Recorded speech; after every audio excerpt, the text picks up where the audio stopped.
करेंगे। बड़ी खबर आपको गया जी से बताते हैं, जहां पुलिस ने लूटकांड में फरार चल रहे 2 अपराधियों का हाफ एनकाउंटर कर दिया है। दोनों के पैर में गोली लगी है, जिसके बाद उन्हें इलाज के लिए अस्पताल में भर्ती कराया गया है। बताया जाता है कि आमस थाना क्षेत्र के बनाही मोड़ के पास 45 लाख लूट मामले में फरार चल रहे 2 अपराधी सुनील कुमार उर्फ सुजीत चौधरी और श्रवण कुमार का हाफ एनकाउंटर किया गया है। दोनों के पास से लूटे गए गहने में कुछ जेवरात भी बरामद किए गए हैं। जानकारी के मुताबिक 27 मई को गुरुआ बाजार में जेवर दुकानदार को गोली मारकर 40 लाख के गहने और 5 लाख रुपए नगद लूट लिए थे। इसी मामले में पुलिस ने बड़ी कार्रवाई की। बाकी अपराधियों की भी गिरफ्तारी के लिए छापेमारी की जा रही है। तो तस्वीरें भी टीवी स्क्रीन पर आपको दिखा रहे हैं और आपको बता दें कि 2 अपराधियों का हाफ एनकाउंटर किया गया है। लूटकांड में ये दोनों अपराधी शामिल थे। जानकारी के मुताबिक पैर में गोली मारी गई है। लूटे गए कुछ गहने भी पुलिस ने बरामद कर लिए हैं और इस मामले में कुछ और भी अपराधी शामिल हैं, जिनकी तलाश पुलिस की टीम कर रही है। 27 मई को जेवर कारोबारी से लूटपाट की वारदात को अंजाम दिया गया था। करीब 45 लाख रुपए की लूट की गई थी, जिसके बाद अपराधियों की तलाश में पुलिस की टीम थी और ये दोनों अपराधी इसमें संलिप्त थे, जिनका हाफ एनकाउंटर किया गया है। पुलिस ने बड़ी कार्रवाई करते हुए 2 अपराधियों का हाफ इनकाउंटर किया है। दोनों अपराधियों का इलाज अब मगध मेडिकल अस्पताल में किया जा रहा है। आपको बता दें कि आमस थाना क्षेत्र के बनाही मोड़ के पास पुलिस को सूचना मिली थी कि कुछ अपराधी जो है, खासकर लूट मामले में जो अपराधी है वो यहाँ पर पहुंचे हुए हैं और किसी बड़ी घटना को अंजाम देने के फिराक में है। जब पुलिस मौके पर पहुंची तो अचानक अपराधी जो है पुलिस पर ही गोलीबारी करना शुरू कर दिया। इस दौरान पुलिस की जवाबी कार्रवाई में जो है अपराधी के 2 अपराधियों को जो है हाफ इनकाउंटर किया गया है और दोनों अपराधियों के पैर में जो है वो गोली लगी है। एक अपराधी जो बताया जाता है कि सुनील कुमार चौधरी जो है उसके पैर में 2 गोली लगी है, जबकि एक अन्य उनके जो साथी है उनके पैर में जो है 2 गोली लगी है। आपको बता दें कि पूरा मामला जो है वो बीते 17 मई को गुरुआ थाना क्षेत्र के बाजार में जो है आभूषण दुकानदार जो अपने दुकान बंद करके जो घर लौट रहे थे, तभी कुछ 4 से 5 अपराधी जो है वो मौके पर पहुंचे और आभूषण दुकानदार को गोली मारकर उसके पास रहे 40 लाख रुपए के गहने सहित 5 लाख रुपए नगद जो है वो लूट कर फरार हो गए थे। तब से जो अपराधी जो है वो फरार चल रहे थे और पुलिस लगातार उसके अपराधियों को खोजबीन कर रही थी, तलाश कर रही थी। तो बीती देर रात बताया जाता है कि आमस थाना क्षेत्र में यही कुछ 4 से 5 अपराधी मौके पर पहुंचे थे और जब पुलिस वहां पर पहुंचे अपराधियों को गिरफ्तार करने के लिए, तभी अपराधी जो है वो पुलिस पर ही फायरिंग करना शुरू कर दिया। इस दौरान गया पुलिस ने जवाबी कार्रवाई करते हुए 2 अपराधियों का हाफ इनकाउंटर कर दिया है, जिसमें एक जो है सुनील चौधरी है, जबकि उनके एक अन्य साथी है, जबकि कुछ अन्य अपराधी जो है वो भागने में सफल रहा। फिलहाल पुलिस अब पूरे मामले की छानबीन की जा रही है और जो भी अपराधी जो फरार है उसी गिरफ्तारी के लिए छापेमारी की जा रही है। एलन लिली, न्यूज 18 गया जी। वहीं गोपालगंज में भी अपराधी का हाफ एनकाउंटर किया गया है। पुलिस और शराब तस्करों में मुठभेड़ हुई थी। शराब तस्कर किशन कुमार को पैर में गोली लगी है। यूपी का शराब तस्कर है किशन। सदर अस्पताल से पीएमसीएच रेफर किया गया है। देसी कट्टा और गोली भी बरामद की गई है। श्रीपुर थाने के बंशी बतरहा गांव की एक घटना है। दरअसल वाहन जांच के दौरान शराब तस्करों ने ड्यूटी पर तैनात दारोगा को कुचलने का प्रयास किया। वहीं पुलिस टीम पर फायरिंग भी करने का आरोप है। इस मुठभेड़ में एक दारोगा भी गंभीर रूप से घायल हो गए हैं, जबकि यूपी के शराब तस्कर के जबड़े में गोली लगी, जिसकी हालत गंभीर हो गई है। घटना श्रीपुर थाना क्षेत्र के बंशी बतरहा गांव के पास की है। जानकारी के मुताबिक सोमवार को देर रात यूपी से आने वाले सभी वाहनों की तलाशी ली जा रही थी और इसी दौरान पुलिस को सूचना मिली कि एक यूपी से तेज रफ्तार कार गोपालगंज में आ रही है। पुलिस ने इस कार को रोककर तलाशी लेने की कोशिश की। उसी दौरान कार में बैठे तस्कर तेजी से कार को बैक गियर में लेकर दारोगा को कुचलकर भागने की कोशिश करने लगे, जिससे दारोगा संतोष कुमार सड़क पर गिर पड़े, जिससे उन्हें गंभीर चोटें आई हैं। पुलिस ने शराब तस्कर किशन और घायल दारोगा को फुलवरिया सीएचसी में भर्ती कराया है, जहां से डॉक्टर ने दोनों को सदर अस्पताल गोपालगंज रेफर कर दिया। बाद में घायल तस्कर को पटना पीएमसीएच के लिए रेफर किया गया है, जहां उसका इलाज चल रहा है।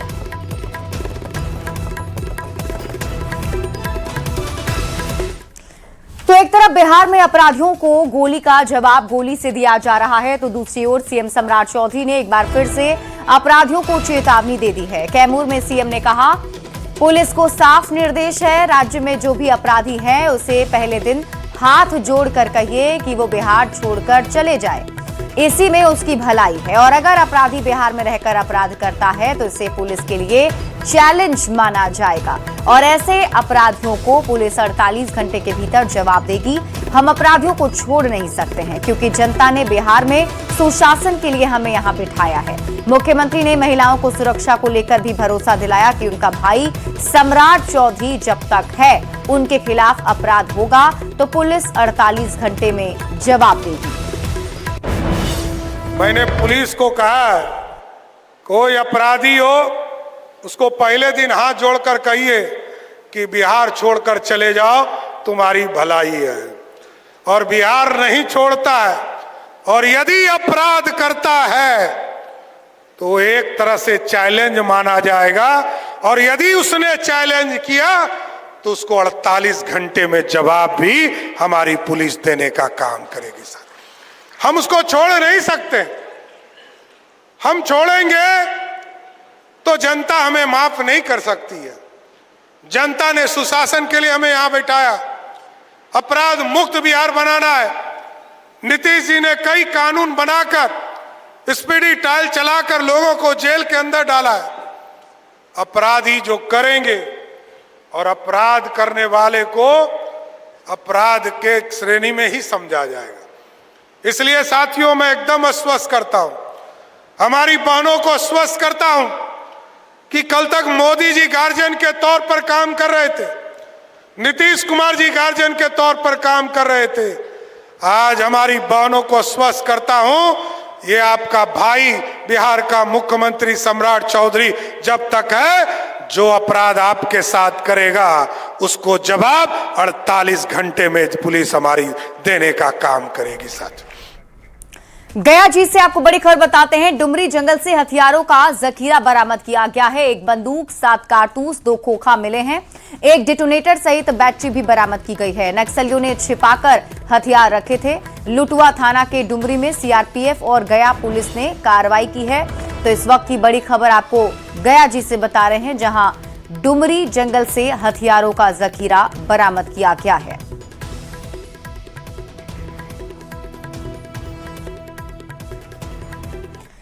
बड़ी खबर बेतिया से है। अंचल कार्यालय के आरटीपीएस काउंटर पर कार्यरत क्लर्क राजकुमार मिश्रा को निगरानी विभाग की टीम ने 15,000 रुपए घूस लेते रंगे हाथ गिरफ्तार कर लिया है। जमाबंदी अनलॉक करने के नाम पर आवेदक से अवैध राशि की मांग की जा रही थी। कार्रवाई के बाद अंचल कार्यालय में हड़कंप मच गया। गिरफ्तारी के बाद निगरानी विभाग की टीम आरोपी को अपने साथ लेकर आगे की कानूनी कार्रवाई में जुट गई है। जमाबंदी अनलॉक करवाने के संबंध में हम लोग जमीन खरीदे हैं और वो किया गया है जो 15,000 रुपया के मांग किया गया था। तो हम निगरानी में 1 हफ्ता पहले शिकायत किए थे और उसके बाद वहाँ से टीम आई तो उसके बाद में इसको पकड़ के ले गई। 15,000 रुपया लेते समय रंगे हाथ पकड़ाया, पॉकेट में धरा था, 15,000 रुपये दिए। अंचल कार्यालय बेतिया के डाटा एंट्री ऑपरेटर परिवादी बालेश्वर कुमार के 2.5 दूर जमीन का जो ये खरीदे थे उसका जमाबंदी खोलने का आवेदन राजेश कुमार के लिए दिया गया था और इनके द्वारा इस संदर्भ में बीच बीच में मिला जा रहा था, तो उनसे 15,000 रुपये की मांग की गई। तो ये 15,000 रुपये लेते आज। मोतिहारी में पुलिस का गजब कारनामा सामने आया है। मलाही थाना पुलिस ने वारंटी किसी और के नाम पर और जेल किसी और को भेज दिया है। परिजन पुलिस को वारंटी नहीं होने का सबूत देते रह गए, लेकिन थानेदार ने किसी की नहीं सुनी और निर्दोष को दूसरे वारंटी के बदले जेल भेज दिया। दोनों के पिता का अलग नाम और अलग पंचायत में घर होने के बाद भी इतनी बड़ी लापरवाही पर पुलिस की कार्यशैली पर सवाल खड़े हो रहे हैं। मामला मलाही थाना पुलिस का बताया जा रहा है। परिजनों ने बताया है कि उत्पाद थाना मोतिहारी के TR नंबर से रमेश महतो पिता रतन महतो ग्राम ममरखा मलाही के नाम से वारंट आया था। मलाही पुलिस ने शनिवार को ममरखा भैया टोला पंचायत के वार्ड नंबर 1 रमेश कुमार पिता राम बच्चन महतो को गिरफ्तार कर लिया है।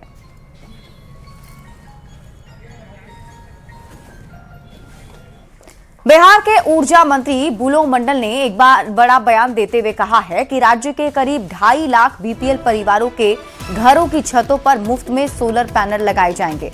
उन्होंने याद दिलाया कि सरकार पहले से ही सूबे के लोगों को हर महीने 125 यूनिट मुफ्त बिजली का फायदा दे रही है और अब इस नई पहल से गरीब परिवारों को और भी बड़ी राहत मिलेगी। जो हम लोगों ने निर्णय लिया है कि अभी 2.5 लाख बीपीएल परिवार के छत पर हम लोग सोलर प्लेट लगावे और फ्री ऑफ कॉस्ट, उसमें 1 रुपया नहीं लगना। अब आप लोग भी देखिएगा, गांव जाइएगा, कहीं कोई पैसा तो नहीं नसीब रहा है, आप लोग इसका दीजिएगा रिपोर्ट, वो फ्री ऑफ कॉस्ट है। उसमें जो बीपीएल परिवार है उसके छत पर एजेंसी लगाए और उस बिजली को हम लोग लेंगे और उसको उचित जितना रेट फिक्स है 2 रुपया 81 पैसा, हम लोग उसको पैसा भी देंगे। कैमूर में आज मुख्यमंत्री सम्राट चौधरी सहयोग शिविर में शामिल हुए और इस मौके पर सीएम ने कहा कि सहयोग शिविर के करीब 1 महीने पूरे होने को हैं और 1 महीने में कुल 3,03,678 आवेदन आए हैं, जिसमें 2,61,628 आवेदन का निष्पादन हो चुका है, जो सहयोग शिविर की सफलता बताने के लिए काफी है। सीएम ने कहा कि 30 दिन का जो अल्टीमेटम अधिकारियों को दिया गया है, उसके तहत पहला नोटिस सिर्फ 2,000 संबंधित अधिकारियों को दिया गया, जबकि दूसरा नोटिस सिर्फ 153 अधिकारियों को और तीसरा नोटिस सिर्फ 1 अधिकारी को देना पड़ा है। जो कि ओम प्रकाश पांडे जी हैं। मैंने पुलिस को कहा, कोई अपराधी हो उसको पहले दिन हाथ जोड़कर कहिए कि बिहार छोड़कर चले जाओ, तुम्हारी भलाई है। और बिहार नहीं छोड़ता है, और यदि अपराध करता है तो एक तरह से चैलेंज माना जाएगा, और यदि उसने चैलेंज किया तो उसको 48 घंटे में जवाब। कैमूर में सीएम सम्राट चौधरी ने मां मुंडेश्वरी मंदिर और तुतला भवानी मंदिर सहित कई प्रमुख धार्मिक स्थलों को लेकर बड़ी बातें कही हैं। सीएम ने कहा कि इस इलाके में जल्द एक एयरपोर्ट बनाया जाएगा। इसके साथ इलाके में धार्मिक पर्यटन को बढ़ावा देने के लिए धार्मिक स्थलों तक हेलीकॉप्टर की सेवा दी जाएगी और पूरे इलाके को विकसित किया जाएगा। लेकिन हम लोगों को भी अब इस पूरे इलाके को एक तरह से टूरिस्ट हब बनाना है। मैंने निर्देश किया है परसों कि चाहे सासाराम और कैमूर का बीच का कोई इलाका चुनिए और इस इलाके में कोई एयरपोर्ट नहीं है, एक एयरपोर्ट भी बनाने का काम इस इलाके में करने का काम करेंगे। और इस इलाके के लोगों के लिए अब तो हमने कल ही घोषणा किया है और आप लोगों ने सुना भी होगा, हेलीकॉप्टर सेवा देने जा रहा हूं, साथ टूरिस्ट हब बनाना है। और हम लोगों ने तय किया है कि ये पूरा इलाका अब हेलीकॉप्टर सेवा से जोड़ा जाएगा और इस मां मुंडेश्वरी मंदिर को भी, इसका भी जिम्मेदार बहुत दिनों से नहीं हुआ है, इसका भी जिम्मेदार हमारी सरकार कराने का काम करेगा। सर अभी बोल रहे थे जमा जी कि रोपवे का काम बहुत लेट हो गया है, इसमें कहीं दो मत नहीं है। हम आपको स्वस्थ करते हैं, बरसात के बाद हम लोग ऐसा कार्यक्रम यहाँ बनाएंगे कि अगले बार जब मैं यहाँ आऊं तो यहाँ पर रोपवे का शिलान्यास करने मैं आऊं, जो इस इलाके का एक व्यवस्था खड़ा हो सके। खबर सासाराम से है, जहां शिव सागर प्रखंड क्षेत्र के बड्डी गांव में बिहार के मुख्यमंत्री सम्राट चौधरी पहुंचे। सम्राट चौधरी ने क्रिकेटर आकाशदीप को शादी की शुभकामनाएं दी। सीएम के आगमन पर क्रिकेटर आकाशदीप ने खुद हेलीपैड पर पहुंचकर उनका स्वागत किया। आकाशदीप की 21 जून को तिलक और 24 जून को शादी है। ऐसे में सीएम ने उनके घर पहुंचकर शादी की बधाई दी।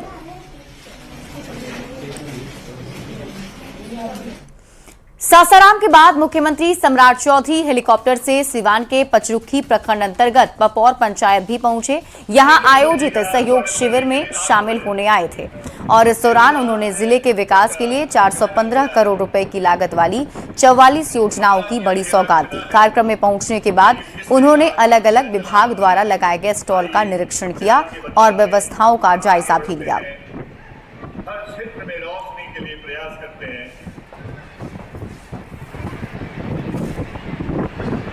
और इस बीच आपको बड़ी खबर बताते हैं। 10 सर्कुलर आवास पर विवाद मामले से जुड़ी बड़ी खबर सामने आ रही है। पूर्व सीएम राबड़ी देवी ने सरकार को पत्र लिखा है। राबड़ी देवी ने सरकार को पत्र लिखकर आग्रह किया है, लालू प्रसाद के लिए अलग कमरा बनाने की मांग की है। नए आवास में भी अलग कमरे की मांग की गई। व्यवस्था होने के बाद वहां शिफ्ट होंगी। 10 सर्कुलर आवास में अलग से लालू प्रसाद के लिए कमरा है। डॉक्टर ने भी अलग रहने की सलाह दी है। 39 हार्डिंग रोड में नया आवास जो अलॉट हुआ है वहां भी ऐसी फैसिलिटी हो, एक अलग कमरा लालू प्रसाद के लिए बनाया जाए, ये मांग राबड़ी देवी ने सरकार से की है। तो बड़ी खबर आपको बता रहे हैं, 10 सर्कुलर रोड आवास जिसे राबड़ी देवी को खाली करना है और इसके बाद राबड़ी देवी ने अब सरकार से मांग की है। पत्र लिखकर उन्होंने ये मांग की है कि लालू प्रसाद के लिए 39 हार्डिंग रोड में एक कमरा बनाया जाए। डॉक्टर ने सलाह दी है लालू प्रसाद को एक अलग से कमरे में रखने के लिए।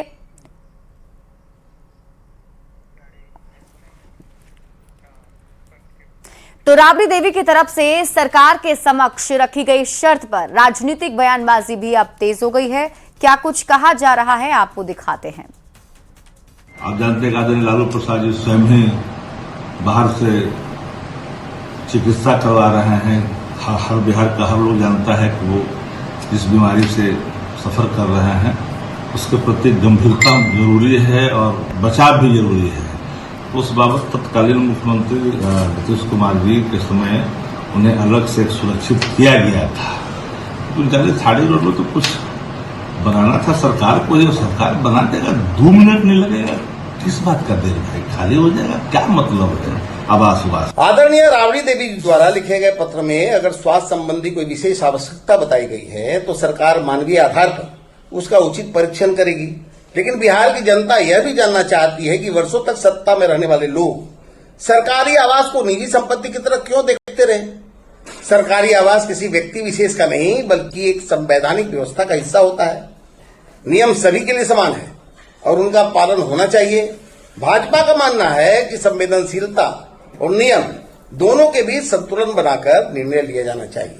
देखिए, राबड़ी जी के आवास खाली करने के मद्देनजर जिस हिसाब से सरकार को राबड़ी देवी जी ने पत्र लिखा है, सरकार को मानवीय आधार पर उसको विचार करना चाहिए।